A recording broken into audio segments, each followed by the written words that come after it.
क्या नहीं सुनना चाहते हो तो अनुशासन बनाओ। अगर अनुशासन नहीं होगा तो हम तो पाबंद हैं, माइक करेंगे बंद, फिर आपसे जो बच जाएंगे उनसे वहां गेस्ट हाउस में वार्ता कर लेंगे, फिर बहुत काम है। फतेहपुर से प्यार है इसलिए फतेहपुर के बुलावे पे चला है, लेकिन अगर अनुशासन नहीं बनाओगे तो नहीं रखेंगे बात। हम अपने नेचर से मजबूर भैया यहाँ नहीं रहना। एक मिनट का समय डिस्टर्ब होने की वजह से वहाँ जा रहा हूँ।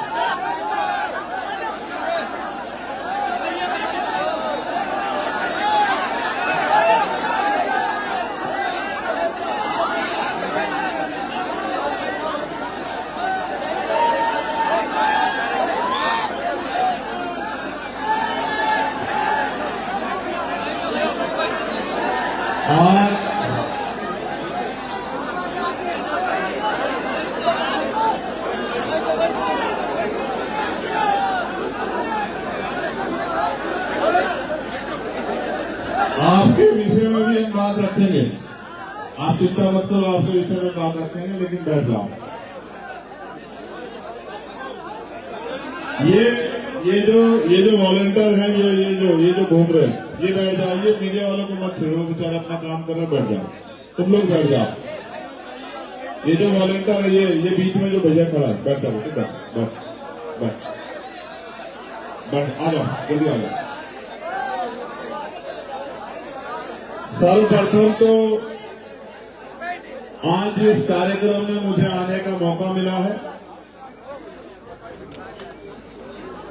मैं राजनीतिक सभाओं में जाता हूं, आंदोलन में जाता हूं, समय समय के साथ सामाजिक कार्यक्रमों में भी जाता हूं। और आज मुझे जाति तोड़ो समाज जोड़ो सामाजिक न्याय महासम्मेलन में मुख्य अतिथि के रूप में बुलाया गया है। ये जो कार्यक्रम है, इसकी बुनियाद है लौह पुरुष सरदार वल्लभ भाई पटेल और चौधरी महाराज सिंह भारती जी की जयंती।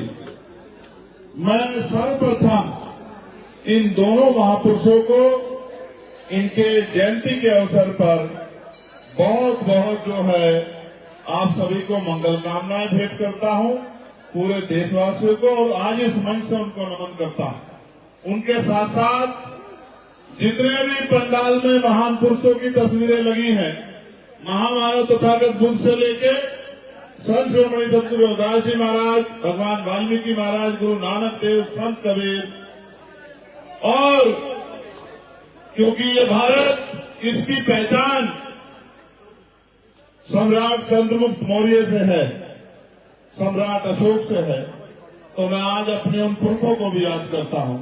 मैं याद करता हूं बिरसा मुंडा, भगवान बिरसा मुंडा जी को। मैं याद करता हूं महामना रामसूर वर्मा जी को। मैं याद करता हूं महाराजा बिजली पासी जी को। मैं याद करता हूं सर छोटू राम को। मैं याद करता हूं राष्ट्रपिता ज्योतिबा फूले को। मैं याद करता हूं छत्रपति साहू जी महाराज को। मैं याद करता हूं छत्रपति शिवाजी महाराज को। मैं याद करता हूं मां फूलन देवी को। मैं याद करता हूं बाबू जगदेव प्रसाद कुशवाहा को, जननायक कपूरी ठाकुर को, संत राम बी प्रजापति को, बाबू शिवदयाल चौरसिया जी को। मैं याद करता हूं मान्यवर दीना भाना वाल्मीकि जी को, संत गाड़गे जी महाराज को, वीपी सिंह जी को, और मैं याद करता हूं मेरे गुरु मान्यवर साहब श्री काशीराम जी को। मैं सभी महान्यायिकों का भी आज, जो महानायिकाएं हमारे यहाँ जन्मी है, माँ अवंतिका बाई लोधी, माँ झलकारी बाई कोरी, माँ उदा देवी पासी, माँ रमाबाई, माँ सावित्री बाई फूले, मैं उन सब वीरांगनाओं को भी याद करता हूँ। बहुत शानदार मंच, इस मंच पर उपस्थित भाई नीरज पटेल जी, बहुत ही हम सबके बड़े आदरणीय रामेश्वर पवन जी, उत्तर प्रदेश की विधानसभा के बहुत ही शानदार विधायक, और मेरे भाई आर.के. वर्मा जी,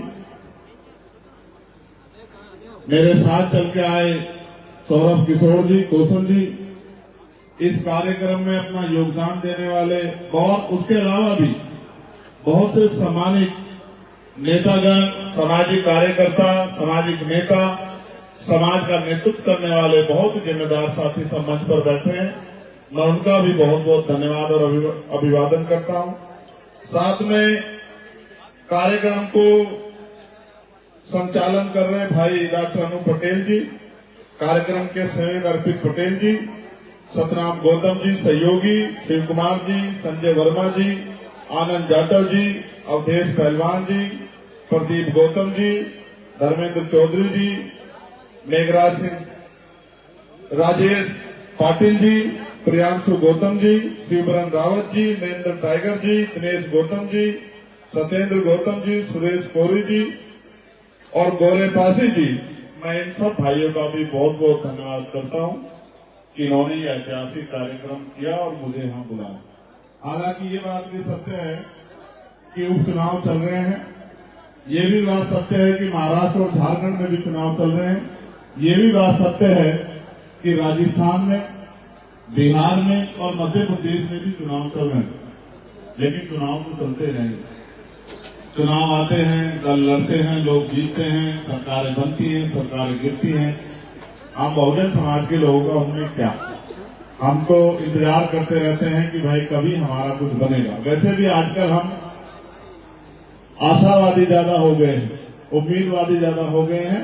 हम तो ये उम्मीद करके घरों में बैठे हैं कि कोई मसीहा आएगा, आके सोए हुए लोगों को जगाएगा, इनके जमीन को जोड़ेगा, इनके बच्चों के लिए, इनके लिए कुछ करेगा, इनको हक अधिकार दिलाएगा और फिर चुपचाप दुनिया से चला जाएगा।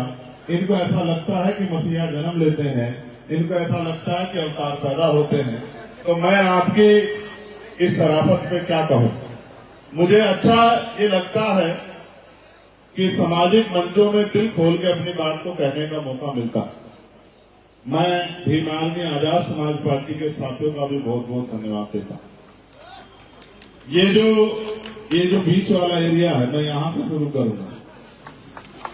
मैं बार बार ये समझाता हूं कि गांव से जब पुराने समय में, अब तो बस में बहुत कम लोग जाते हैं, अब तो गाड़ियों में जाते हैं, 4 पहियों की गाड़ियों का जमाना है, मोटरसाइकिल का जमाना है। तो पहले जब बारात जाती थी तो गांव में बस लगाई जाती थी, तो जो जिम्मेदार लोग होते थे, समझदार लोग होते थे, 40 साल से ऊपर के लोग होते थे, वो बस में जैसे बस आके खड़ी होती थी जाके बैठ जाते थे। और ये जो नौजवान हैं, ये आसपास घूमते रहते थे कि जब चलेगी तभी खड़ेगी। होता था नहीं होता था? तो जब बस चलती थी तो भाग के जाके देखते थे कोई सीट खाली है क्या, तो जाके देखते थे कोई सीट खाली नहीं। फिर किसी कहते चाचा जरा सा उधर को हो जाओ। कुछ में जवानी का जोश होता था तो वो कुछ घंटे खड़े रहने की हिम्मत जुटाते थे। 1 घंटे में जब जवानी का भूत उतर जाता था तो फिर कहते थे दादा कहीं बिठने की जगह दे दो। कोई उठता था तो उसकी कुर्सी में जबरदस्ती बैठ जाते थे सीट पे, या फिर वो जो पायदान होता है या जो खिड़की होती है उसके सहारे छत पे जाने की कोशिश करते थे। आज भी आप लोगों ने ऐसा ही किया, बहुत देर तक बाहर घूमते रहे, कुछ लोग मेरे साथ आए और फिर जब कहीं जगह नहीं मिली तो थोड़े थोड़े एडजस्ट होने लगे। वैसे भी भारत के लोगों को एडजस्ट होने की बड़ी आदत है, थोड़ी सी जगह मिल जाए, थोड़ा सा सरक जाओ, चलो हक अधिकार नहीं मिल रहे तो राशन तो मिल रहा है, राशन भी नहीं मिल रहा तो कम से कम खुली हवा में सांस लेने के अधिकार तो मिल रहा है। आजादी तो यही बहुत है। गुलाम के लिए इससे ज्यादा और क्या क्या उम्मीद करोगे आप गुलाम के लिए। मुझसे पहले कई वक्ताओं ने कहा जो नालायक लोग थे वो खड़े रहे, जो लायक थे बैठ गए। जिनमें थोड़ी सी भी गैरत थी उन्होंने वक्ता की बात को माना, संचालककर्ता की बात को माना, वो चुपचाप बैठ गए। जिनमें गैरत नहीं थी वो लगातार खड़े रहे। देखो ऐसा होता है, कुदरत ने जानवर को भी दिमाग दिया है और इंसान को भी दिया है, लेकिन इंसान से उम्मीद ज्यादा होती है कि वो दूसरे की बात को समझेगा। जानवर का क्या, हमारे यहाँ कहावत है कि भैंस के आगे बीन बजाई, भैंस ने पटपट कान हिलाए। तो चाहे आप जानवर से कितना कह दो वो कोई सुनता थोड़ा ही है, उसमें दिमाग कहाँ है, इंसान सुनता है। जो इंसान होता है उसको एक बार की बात समझ आती है कि क्या कहा गया, और जो इंसान नहीं होता अब उससे क्या उम्मीद करें।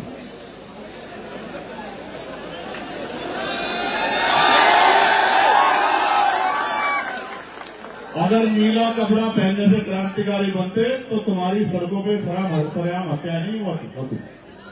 नीला कपड़ा पहन के क्रांतिकारी बनते तो वहां ठेकों के बाहर लाइन लग के नहीं गिरे पड़े होते तुम लोग। ठीक है, सच मुझसे मत कहलवाओ। मैंने बड़े क्रांतिकारी देखे हैं, मंचों में बढ़िया भाषण देते हैं, घर में जाकर अंधविश्वास पाखंडवाद को खूब बढ़ावा देते हैं। मैं बहुत सारे परिवारों से वाकिफ हूं, मैं जानता हूं। खैर छोड़ो, आज उस पर बात नहीं करेंगे, आज आगे बढ़ेंगे। मेरी दो चीजें बड़ी स्पेशल है, मैं उन पर कोई समझौता नहीं करता हूं। पहली है, बहुत दिन पहले मैंने माला पहनना छोड़ दिया था और वो घटना मैं कई बार दोहराता हूं कि आपको पता लगे, आप ये ना समझे कि भाई पता नहीं क्यों स्वागत को मना कर देते हैं, कोई नाराजगी है क्या? नहीं, ऐसा नहीं कि नाराजगी।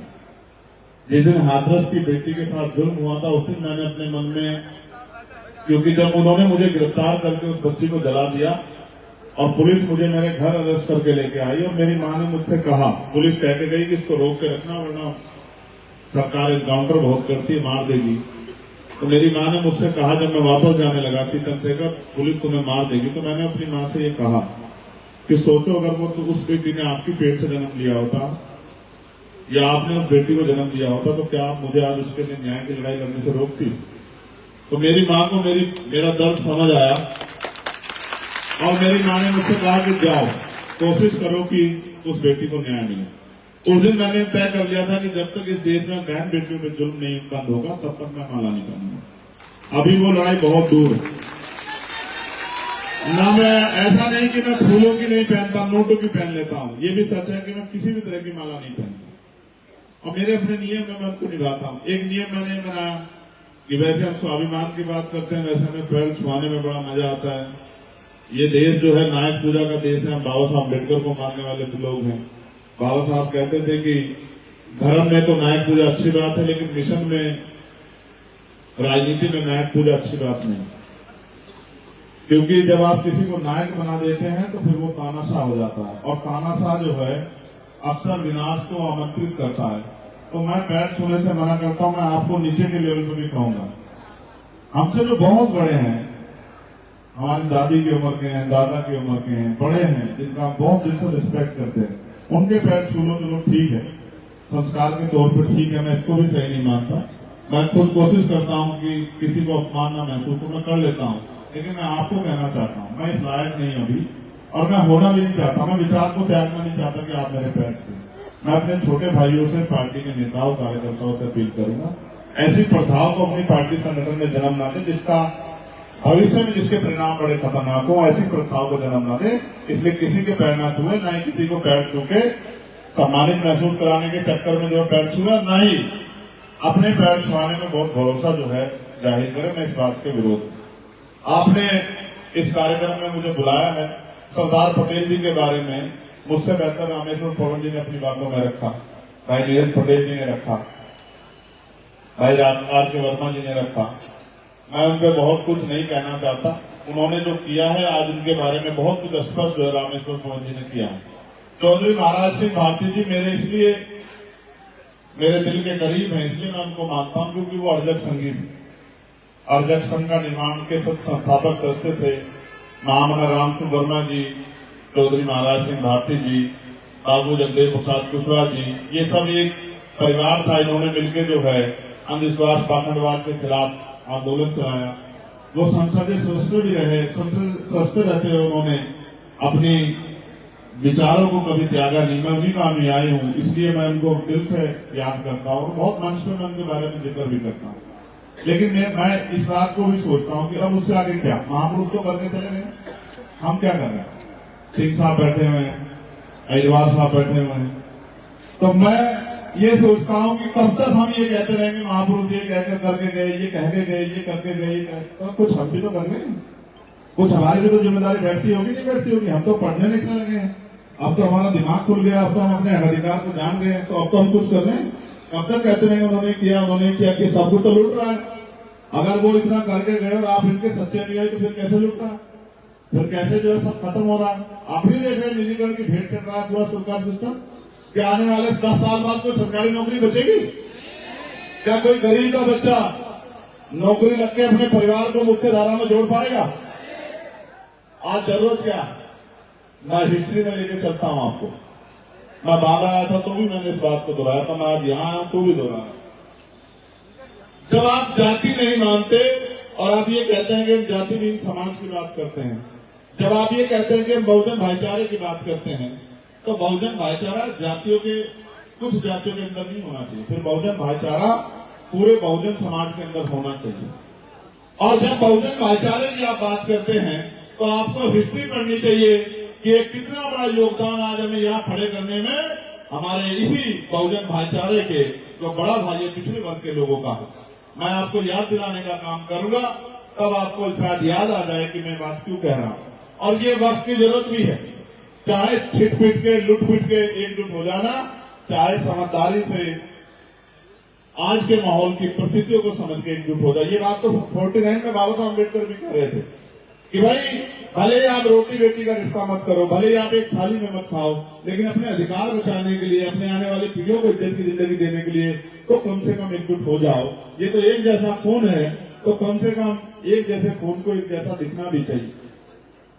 आप याद करो, जब इस देश में छुआछूत चरम पे थी, पानी पीने का अधिकार नहीं था, मटकी छूने का अधिकार नहीं था, स्कूल में जाने का अधिकार नहीं था, तो राष्ट्रपिता ज्योतिबा फूले जो आज के पिछड़े वर्ग से आते हैं, वही तो थे जिन्होंने अपना घर बार छोड़ के, अपने पिता से भी विद्रोह करके, अपने समाज से विद्रोह करके कमजोर हक वंचित समाज की बेटियों को बेटों को पढ़ाने के लिए 18 स्कूल खोले, अपनी जान की बाजी लगाई।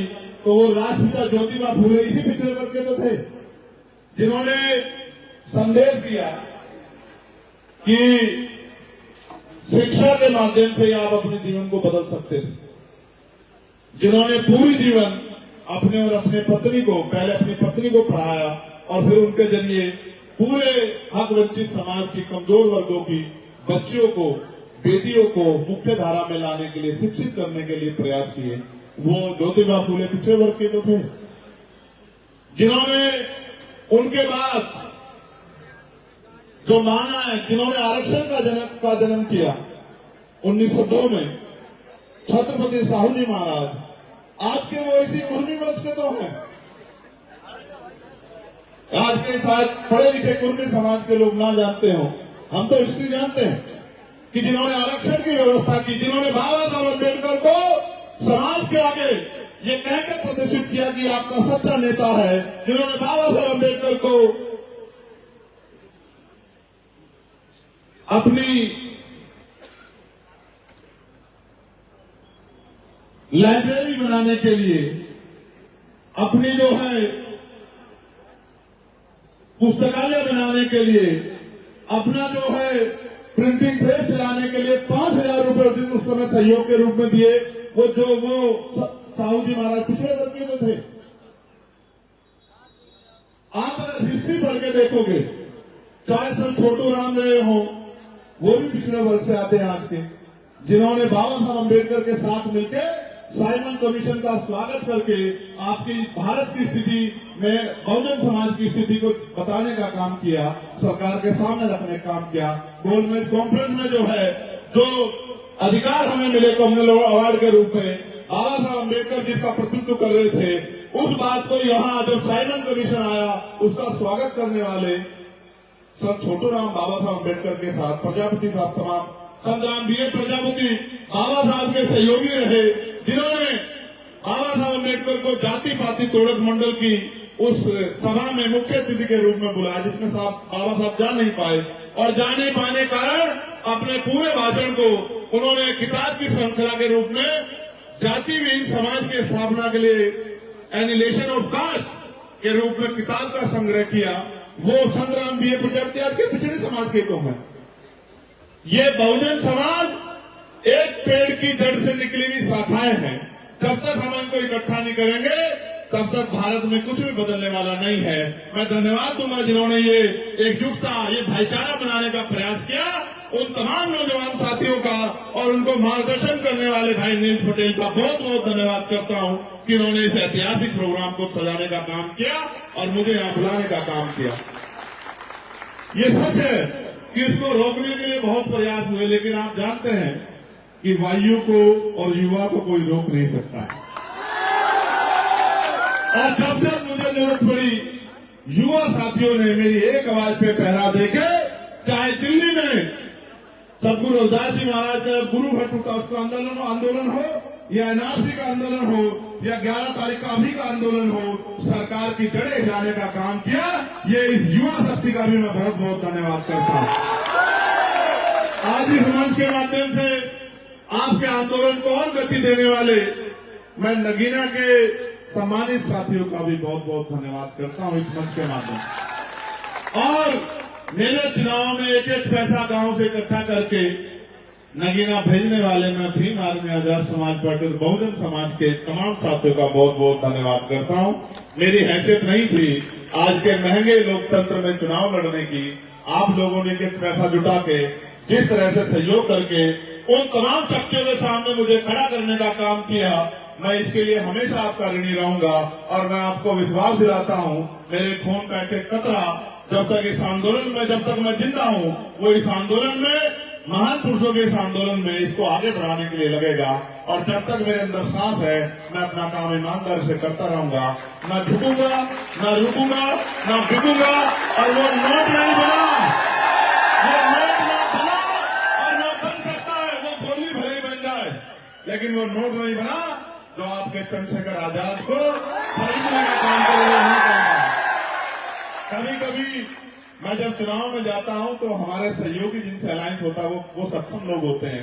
मैं उनके हेलीकॉप्टर में भी सफर करता हूं, उनके हेलीकॉप्टर के जरिए प्रचार भी करता हूं, क्योंकि चुनाव में समय कम होता है। इसका मतलब ये नहीं कि मैं अपनी स्थिति को भूल जाता हूं, अपने समाज को भूल जाता हूं, गरीब समाज को भूल जाता हूं। मैं कहीं भी रहूं, मैं पार्लियामेंट की सुनहरी बिल्डिंग में रहूं या मैं किसी 5 स्टार होटल में रहूं या मैं सामान्य मंच में रहूं या गेस्ट हाउस में रहूं या गांव के अपने गरीब मकान में या झोपड़ी में कहीं रहूं, मुझे आज भी याद है कि मैं किन लोगों में से हूं और मुझे किन के लिए लड़ना है, किन को मेरी जरूरत है और कौन मुझसे उम्मीद करते हैं। मैं वचन देना चाहता हूं फतेहपुर की इस सरजमी से, जब तक बहुजन समाज की इस गुलामी की बेड़ियों को नहीं काटेंगे तब तक हम लोग रुकने वाले नहीं। और कोई ऐसा कठिन रास्ता नहीं बना जो हमें रोकने का काम कर दे। मैं पुनः आपसे आग्रह करूंगा कि आप वापस बैठ जाएं। मैं आपको समझता हूं, अभी आप यंग लोग हैं, अभी आपको धीरे धीरे आगे बढ़ना है। और जब आप धीरे धीरे आगे बढ़ेंगे तो बहुत सारे कठिन रास्ते, आपका कठिनाइयां आपके रास्ते में आएंगी। उन कठिनाइयों से घबराना नहीं है। आओ मुद्दों की बात करें। मैंने आपको पिछड़े समाज के साथियों के, महापुरुषों के योगदान के बारे में बता दिया। अब मैं आपसे बात करता हूं आज की परिस्थिति में। मैं पीछे नहीं जाऊंगा, बहुत पीछे नहीं जाऊंगा। आज मैं आज की परिस्थिति पे बात करूंगा। मैंने 3 दिन पहले एक लेटर लिखा था। वो लेटर मैंने लिखा था उत्तर प्रदेश की सरकार को। उसमें मैंने पूछा था कि भाई आप ये बताओ, चीफ सेक्रेटरी उत्तर प्रदेश कि नीचे से ऊपर तक, मैं चाहता तो उसमें ओबीसी भी जोड़ देता, मैं चाहता तो उसमें अल्पसंख्यक समाज भी जोड़ देता, मैं चाहता तो उसमें मुस्लिम समाज भी जोड़ देता, लेकिन मैं जानता था कि जहां मैं इनको जोड़ने की बात करूंगा वहीं वो तरह तरह की उल्टी सीधी बातें चलाएंगे। इसलिए मैंने वो कोरा खत लिखा कि सीधे पहले जिम्मेदारी से बात की जाए, SC ST के हालात के बारे में जाना जाए। मैं जानता हूं क्या हालात है, लेकिन मैं चीफ सेक्रेटरी के जवाब का इंतजार कर रहा हूं। मैंने पूछा है कितने प्रमुख सचिव हैं SC ST के, उत्तर प्रदेश के सचिवालय में बताने का काम करो। बताओ कितने अपर सचिव हैं उत्तर प्रदेश के जो मुख्य पदों पे, की पोस्ट पे आपने बिठाए हैं। इसका डाटा मैंने मांगा है। मैंने डाटा मांगा है कि 18 कमिश्नरियों में कितने कमिश्नर SC ST के, मैंने डाटा उनसे मांगा है। मैंने डाटा उनसे मांगा है कि उत्तर प्रदेश में 75 जिलों में कितने SP और SSP हैं SC ST समुदाय के, जिनको आपने चार्ज दिया है। ये डाटा मैंने उनसे मांगा है। मैंने डाटा उनसे मांगा है कि 75 जिलों में कितने DM, कितने ADM, कितने SDM, कितने कानूगो, कितने तहसीलदार आपने SC ST के इन वर्गों के लोगों को जो है कर्मचारियों को बनाने का काम किया है। मैं इस सरकार से जानना चाहता हूं कि सरकार वादे करते कटेंगे तो बटेंगे, हमें कटने बटने की जरूरत नहीं है, हमें तो पढ़ने की जरूरत है, अपने महापुरुषों को पढ़ने की जरूरत है और पढ़ के आगे बढ़ने की जरूरत है। साथ साथ चलेंगे, पढ़ेंगे और आगे बढ़ेंगे, लेकिन किसी की साजिश का शिकार नहीं होंगे। ये कटने बटने वाले लोग, बहुत मुझसे पहले भाई ने बताया था, ये काटने बांटने वाले लोग बताओ, इस व्यवस्था को किसने बनाया? किसने छुआछूत बनाई? किसने ऊंच नीच बनाया? किसने वर्ण व्यवस्था बनाई? किसने जाति व्यवस्था बनाई? किसने काटा? किसने बांटा?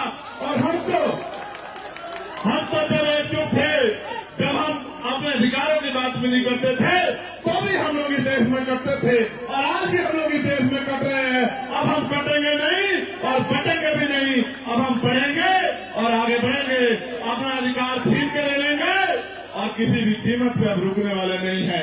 यही संदेश मैंने जो है मुख्यमंत्री जी के भेजने का काम चीफ सेक्रेटरी के माध्यम से किया है।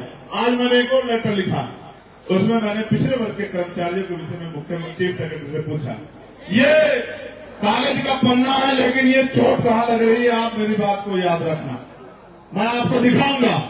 क्या तो चीफ सेक्रेटरी जवाब नहीं देंगे? अगर जवाब नहीं देंगे तो मैं पार्लियामेंट में इस क्वेश्चन को पुटअप करूंगा और मैं SC वेलफेयर कमेटी का मेंबर हूं, मैं सरकार से जवाब मांगने का काम करूंगा। कि एक मेंबर ऑफ पार्लियामेंट को आप रिप्लाई नहीं कर रहे हो, जवाब नहीं दे रहे हो, स्थिति नहीं बता रहे हो, आंकड़े नहीं दे रहे हो, तो आम आदमी को आप क्या बताओगे? फिर अगर जवाब दे दिया तो जवाब इतना खोखला है कि आप देख के डर जाओगे कि नामचारे अधिकारी कर्मचारी भी SC ST OBC के पोस्टिंग नहीं। और अगर कोई है तो उसे ये कहा गया है कि अगर SC ST OBC समुदाय के लिए काम करोगे तो अगले दिन चार्ज पे नहीं रहोगे, चार्ज पे वो रहेगा जो हमारे हिसाब से काम करेगा। ये कौन सा लोकतांत्रिक प्रदेश है जहाँ कौन सा संविधान सरकारें चल रही है? बुलडोजर लोगों के घरों पे चल रहा है। अब तो पुलिस कस्टडी में लोगों की मौत होने लगी है और कोई जवाब सरकार के पास नहीं है। मुझे बड़ी दुख है, पीड़ा है पांडे जी के साथ जो अभी हुआ लखनऊ में, मुझे बहुत दर्द। मैंने उनकी पीड़ा को, उनके परिवार की पीड़ा को उठाने का काम किया।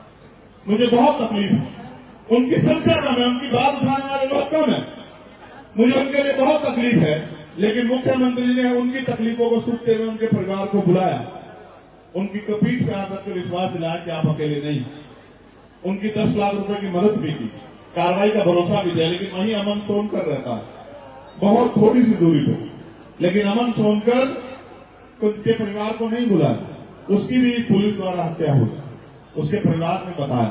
बड़ा चर्चित भी रहा, मैं उस परिवार के घर भी गया, लेकिन उसको मुख्यमंत्री जी से नहीं बुलाया। अब क्यों नहीं बुलाया ये तो मुख्यमंत्री खुद बता सकते हैं। पहले उनके यहाँ कहा जाता था, जो उनके यहाँ आते थे उनकी जन सुनवाई में, कि नहा धो के आया करो। अब पता नहीं क्या बात है, मुझे नहीं पता कि लखनऊ में रहते हुए मुख्यमंत्री जी को अमन सोनकर का दर्द क्यों नहीं दिखाई दिया, क्यों उस परिवार के मुआवजे की बात नहीं हुई, क्यों उनकी पीठ पे हाथ नहीं रखा गया। बात तो सबके साथ सबके विकास की बात करते थे, बात तो पूरे हिंदुत्व की बात करते हैं। तो क्या आज भी SC ST हिंदुत्व का ऐसा नहीं है? आपके तथाकथित हिंदुत्व का ऐसा नहीं है? इसका जवाब मुख्यमंत्री को देना चाहिए। मुझे आना चाहिए था फतेहपुर बहुत दिन पहले, क्योंकि बहन प्रिया मौर्य को न्याय नहीं मिला है। आज भी इसका परिवार न्याय की मांग कर रहा है। मैंने वादा किया था, मेरे आने के पीछे कारण था कि मुझे बहन प्रिया मौर्य के परिवार से मिलना है। आज मैं मिलूंगा उस परिवार से, लेकिन मैं मिला शिवम कोरी के परिवार से, जिसके नखून खींच ले गए। आपको जान के अचरज होगा कि सिस्टम काम कर रहा है। मैंने पूछा अभी अधिकारियों से, समाज कल्याण अधिकारी को फोन करके पूछा, SP को फोन करके पूछा, आपको जान के डर लग जाएगा कि कानून कहता है कि SC ST का जब मुकदमा दर्ज होता है तो कंपनसेशन का जो मुआवजा, जो कंपनसेशन है वो परिवार को मिलना चाहिए।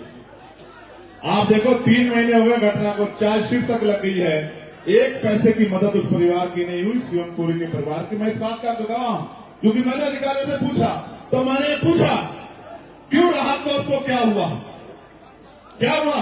क्या पैसे नहीं उत्तर प्रदेश सरकार के पास? ये पैसे दलित पिछड़ों के हक अधिकारों के लिए नहीं है, उनकी हिस्सेदारी के लिए नहीं। मुख्यमंत्री को जवाब देना चाहिए कि उनके प्रशासन के अधिकारी, उनके पुलिस के अधिकारी इतनी लापरवाही क्यों कर रहे हैं। उस बच्चे के 5 नखून उतार लिए, 5 नखून है उत्तर प्रदेश की सरकार पे जवाब। मुझे आना चाहिए था, क्योंकि कल भाई दिलीप सैनी जी के परिवार में उनके घर में उसके अभी 2-3 दिन पहले उस पत्रकार की जो हत्या कर दी गई और अभी तक उसके मुख्य आरोपी खुलेआम घूम रहे हैं। उनका जवाब मांगने के लिए मुझे आना चाहिए, क्योंकि वो पत्रकार सच की आवाज उठा रहा था। अगर एक पत्रकार सुरक्षित नहीं है और अगर वो बैंक में काम करेगा, ईमानदारी से काम नहीं करेगा तो जनता से सवाल पूछेगी, और अगर वो ईमानदारी से काम करेगा तो ये गुंडे उसकी जान ले लेंगे। उसके परिवार का हिसाब मांगने मुझे आना था, उस परिवार के आंसू पूछने मुझे आना था, उसको न्याय दिलाने के लिए मुझे आना था। मैं आपके बीच में हूँ और मैं कहना चाहता हूँ, अभी तो 2 ही पत्र जारी हुए हैं। अभी तो पूछा जाएगा सरकारी ठेकों में SC ST OBC को क्या हिस्सेदारी सरकार दे रही है, या इनके मुखोटे मुख्यमंत्री उप मुख्यमंत्री या जो मंत्री बनाए हैं ये सिर्फ इस समाज की वोटें लेने का काम कर रहे हैं। इस बात का जवाब भी सरकार को देना पड़ेगा। अभी तो जातिवार जनगणना पे सवाल पूछा जाएगा कि जातिवार जनगणना कब शुरू करा रहे हो। अभी तो बहुत सब कुछ पूछना है।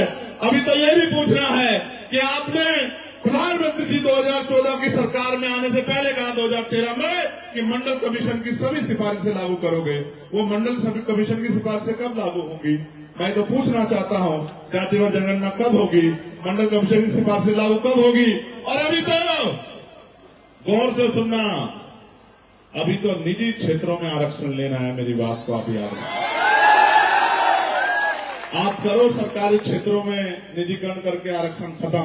अगर हम में दम होगा बहुजन समाज के लोगों में तो निजी क्षेत्रों में आरक्षण लेके दिखाएंगे सरकार से बात को याद रखें।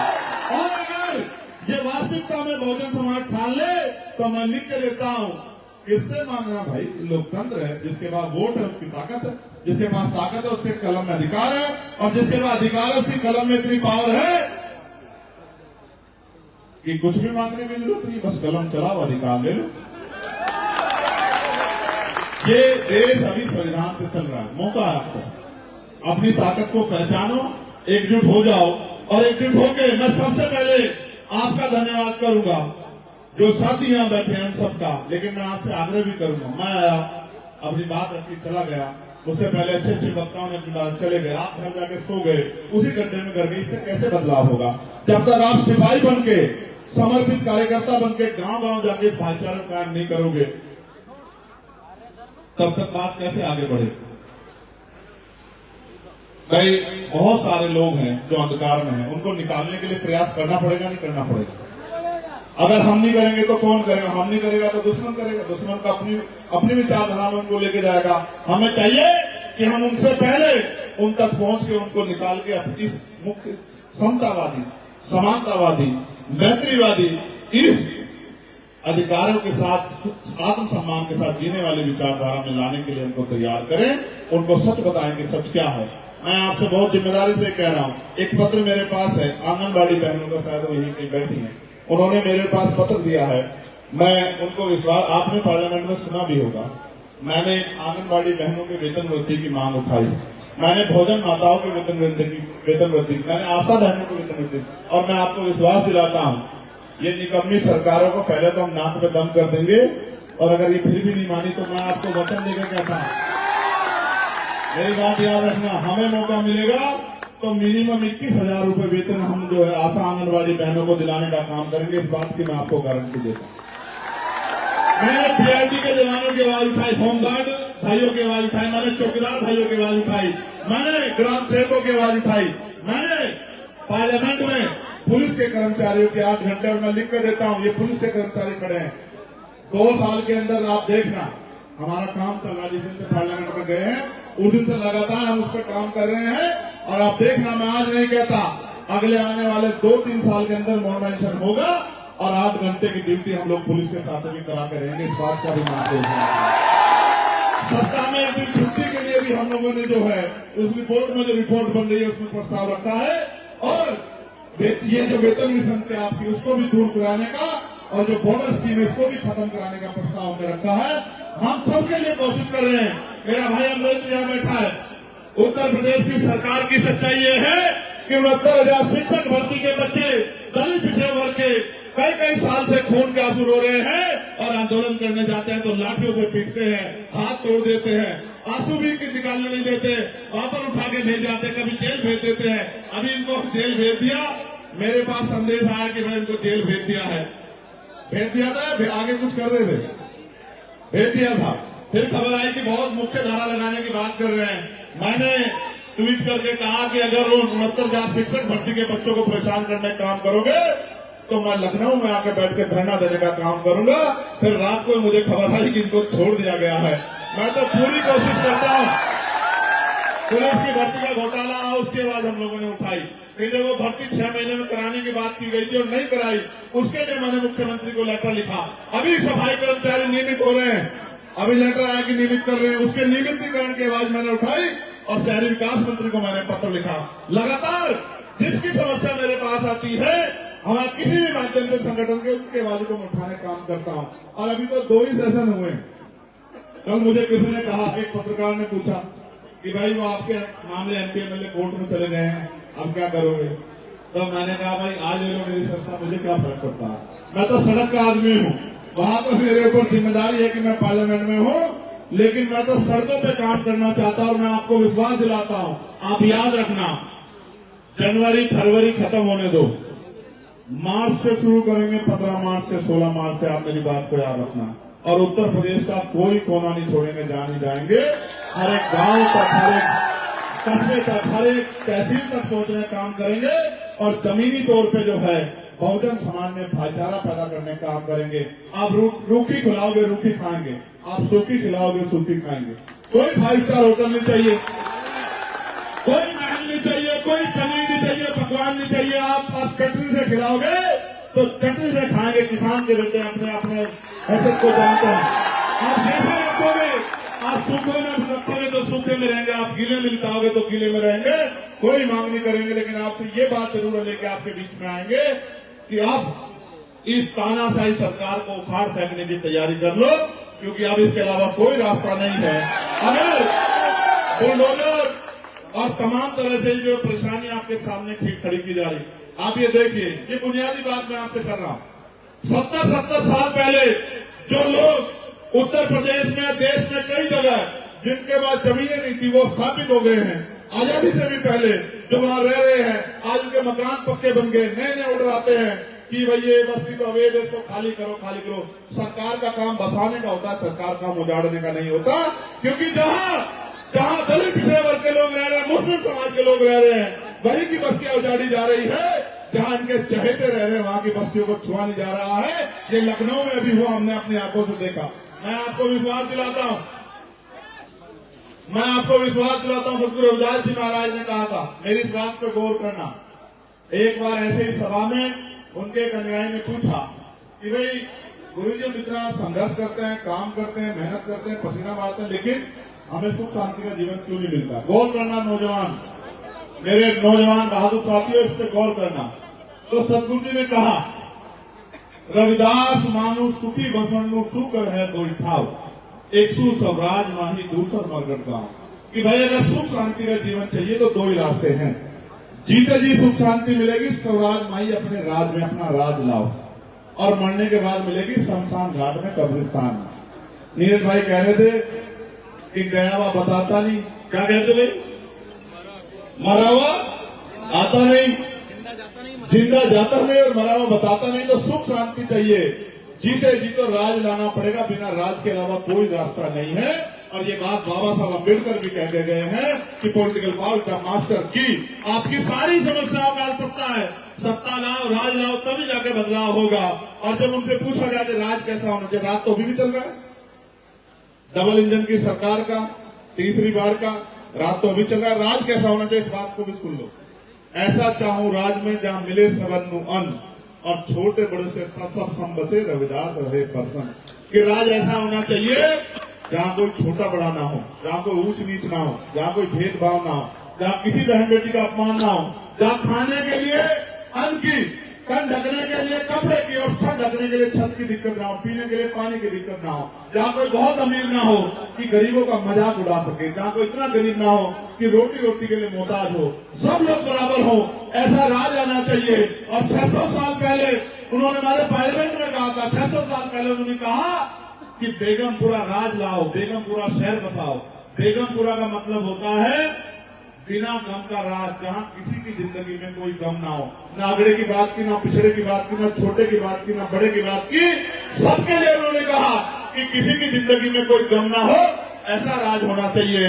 और ऐसा राज तब आएगा जब सरदार वल्लभ भाई पटेल के वंशज, जब चौधरी महाराज सिंह जी के वंशज, जब सम्राट अशोक के वंशज, जब डॉक्टर बाबा साहब अम्बेडकर को मानने वाले लोग, जब माननीय काशीराम साहब को मानने वाले लोग, जब महामना राम सुवर्मा जी को मानने वाले लोग, ये तमाम लोग एक माला में पिरो के शक्ति बनाएंगे, तब ये बात आएगी। इसके अलावा कोई रास्ता नहीं है। तो मैं तो भाईचारा बनाने के लिए निकलूंगा। मेरा विश्वास है आपके भरोसे, मेरे पास आपके अलावा क्या अच्छा बता, मेरे पास तो कुछ नहीं आपके अलावा। मेरी तो ताकत आप हो, मेरी तो हिम्मत आप हो। और जब मैं इस लड़ाई को लड़ने जाता हूं तो पहले तो जेल ही काटनी पड़ती थी, मुकदमे झेलने पड़ा, तो गोलियां खाने लगे। ये गोली वोली मेरा रास्ता नहीं रोक सकती, मेरी बात को आप याद रखें। मेरा नाम चंद्रशेखर आजाद है। दोबारा सुनो गौर से, क्या मेरा नाम? एक बार मरूंगा, बार बार नहीं मरूंगा, लेकिन जब मरूंगा मेरे खून की एक बूंद इनकलाब लाएगी। मेरी बात को आप याद रखें। और गोली मौत ये तो आनी है। बुद्ध ने कहा कि मुझ पर अटल सत्य है, इसकी परवाह नहीं करेंगे लगता है, लेकिन जब तक जी रहे हैं तो इतिहास बनाते जाएंगे। वो इतिहास जिससे अपने लोगों को, कमजोर हक वंचित समाज के लोगों को अपनापन महसूस हो, उनकी जिंदगी में बदलाव। आप सब लोग फतेहपुर के मेरे साथियों, आसपास से आए मेरे साथी, मेरी बच्चियां वहां खड़ी थी, मैं बहुत देर से देख रहा था। खड़ी होगी, जब बेटियां खड़ी होती मुझे तकलीफ होती, जब बहनें खड़ी होती तकलीफ होती है मेरी। मैंने घर से सीखा है, हमारे महापुरुषों ने भी कहा, बाबा साहब अम्बेडकर ने भी कहा कि मैं किसी भी समाज की तरक्की उस समाज में रहने वाली महिलाओं की तरक्की से मांगता हूं। आपको समझना चाहिए, अगर आपके आसपास कोई बहन खड़ी है तो ये बहुत सम्मान का काम नहीं। अगर आपके अंदर हिम्मत है तो अपनी कुर्सी उसको दो और खुद दूसरी जगह खड़े हो जाओ या बैठ जाओ। लेकिन अगर आपके रहते फिर आपकी जवानी का क्या फायदा कि कोई माँ खड़ी हो, कोई बहन खड़ी हो। मैं इस बात को अच्छा नहीं मानता। मैं उसको गुड़िया को देख रहा था, उनके आसपास 2-3 गुड़िया और थी, बीच में उसने गोद में भी किसी को ले रखा था। मुझे अंदर से दिक्कत हो रही थी। बहुत उम्मीदें लेके घर से निकले हैं। मैं उम्मीद करूंगा कि आने वाले कल में अनुशासन से काम करके आप अपनी ताकत बनाओगे। और मैं उनको भी चैलेंज करता हूं जो बड़ा दुष्प्रचार कर रहे थे। हालांकि मैं इन विषय पे बोलता नहीं, ये मेरा काम नहीं, मैं अपनी शक्ति से बात करूं।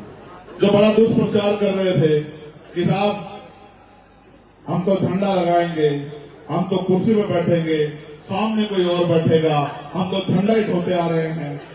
काश कभी झंडा ढोया होता आप लोगों ने, स्वाभिमान का झंडा, भाईचारे का झंडा। काश कभी आपने कोशिश की होती कि बटी की ताकतें एकजुट हो जाए। मेरी एक बात को याद रखना, आपको मेरे ऊपर भरोसा है? हाथ खड़े करो जिनको भरोसा है। क्या मैं आपको किसी गलत रास्ते पर ले जा सकता हूं? तो जहां मेरा नाम जुड़ गया वहां आपका सम्मान जुड़ गया, नहीं जुड़ गया बताओ? फिर किसी दूसरे की सलाह की जरूरत है आपको? हाँ, मैं उनको भी ये कहना चाहता हूं, समझदार बना। एक जाति से, एक वर्ग से कोई लड़ाई नहीं जीती जा सकती जब तक बहुजन समाज, दुश्मन भी चाहता है बहुजन समाज एकजुट ना हो, और आप भी ऐसे काम करते तो आप और दुश्मन में क्या फर्क? मैं पूरे उन सब साथियों का जिन्होंने अपनी मेहनत की कमाई से कार्यक्रम कराया, जिन्होंने यहाँ रह के लोगों को जागरूक करने का काम किया, गांव में मीटिंगें की, मैं उन सब भाइयों का दिल की गहराई से धन्यवाद करता हूं। और मैं आपको विश्वास दिलाता हूं, अब इस लड़ाई में हम मर तो सकते हैं लेकिन रुक नहीं सकते।